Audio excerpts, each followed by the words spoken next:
So data protection and privacy is so important today because there's so much information on you out there. With every time you get online, every app you use, every email you send or whatever you do, everything will be analyzed and stored for a long time. So it's key to you to know what risk is involved and how you can get these data back, how you can hinder them to go everywhere. And therefore we need rules, and these are data protection rules.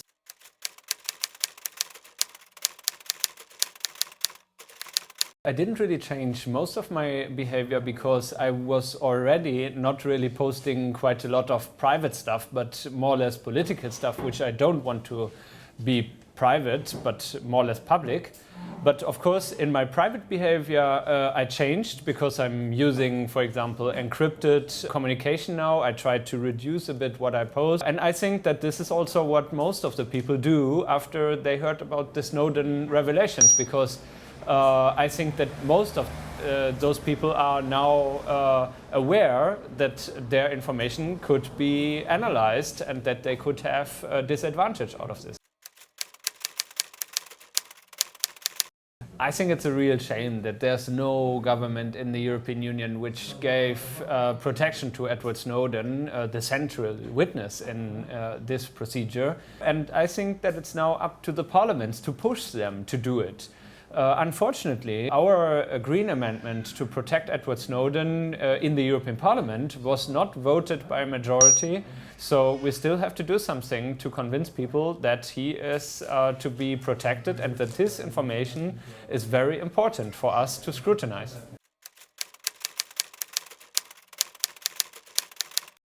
Every EU government has something to hide. For example, with the CIA rendition flights and their involvement in it. And the same as now with the NSA. So I think they really fear that they might be also in the focus, that they did something wrong.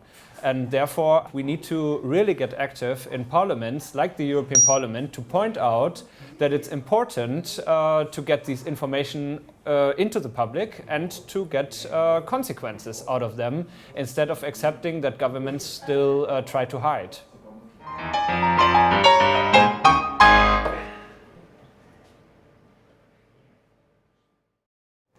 This is the VOA Special English Economics Report.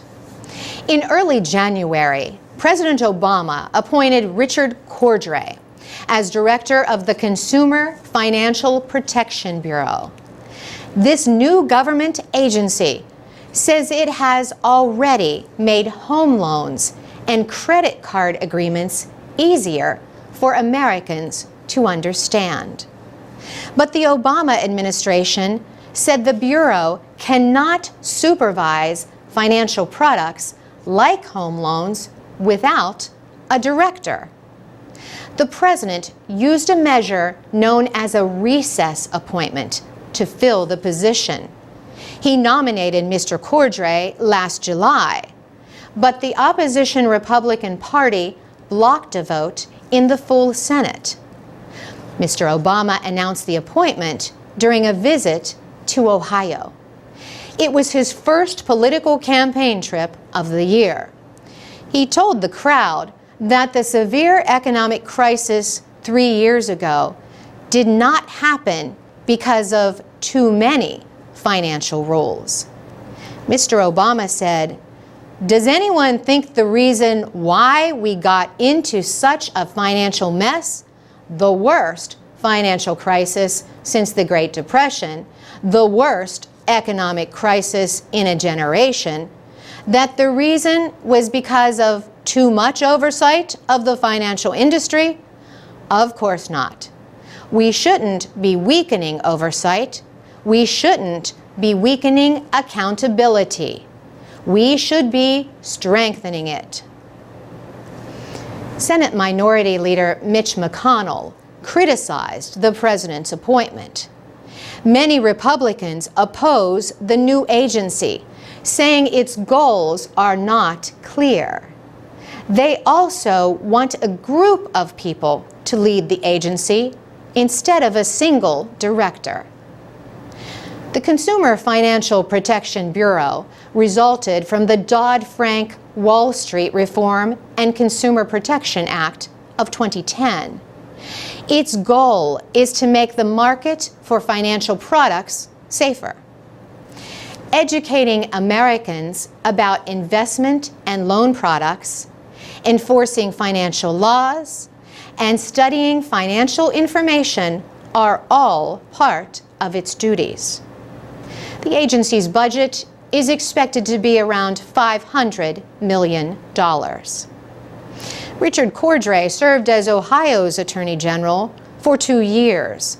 He has earned praise for bringing legal action against banks and financial companies accused of harming homeowners and borrowers. Mr. Cordray launched cases against Bank of America and insurer AIG. His recess appointment is effective only until the end of the Senate's current term. For VOA Special English, I'm Carolyn Presutti.